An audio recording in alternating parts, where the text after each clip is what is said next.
Okay, now that we got on deep half, we're gonna focus on some details. One, pay attention on my right hand. I'll use my thumb turning down because it's gonna flare my elbow. It's gonna create this kind of a wall here on my opponent's hips, because what I don't want here is Tyrell to be able to move his hip back all the way to half guard again when he can start to put pressure. So I create this wall here, so I maintain his hip up on my shoulder, and you can always use the crunching or the invert hip escape if you need to adjust more on your shoulder.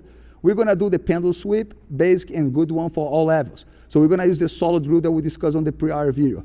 So you see, if I start to rotate to my outside hip, I'm gonna start to off balance Tyrell. As I flare my elbows, I'm gonna create a pushing on his hip. So I rotate, create this pushing, he'll need to pose his hands to don't fall.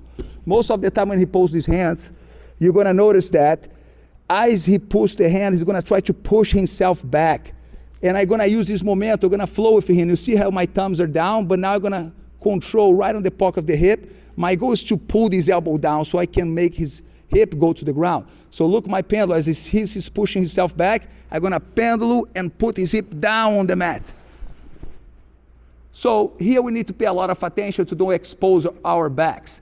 The common mistake that most of people do, they crunch in turtle position, they come over the leg, which end up expose your back. We're not doing that. What we're gonna do is arching, making our head heavy on the opposite legs and hips. I will make a step over, I'm gonna try to cross the knee line.